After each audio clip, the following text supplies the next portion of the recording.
Hello, in front of me I've got JBL Endurance Run 2. In this video I'll show you controls of these headphones.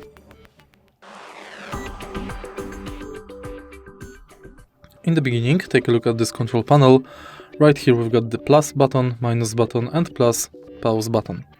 Press plus button once to increase volume and press and hold it to skip to next track. Press minus button once to decrease volume and press and hold it to skip to backwards track. Press plus pause button once to play and pause.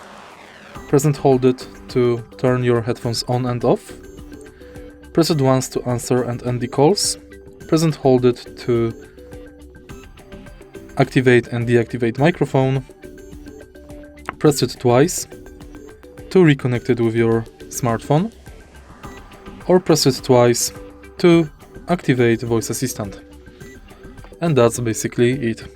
If you find this video helpful, please leave like, comment and subscribe.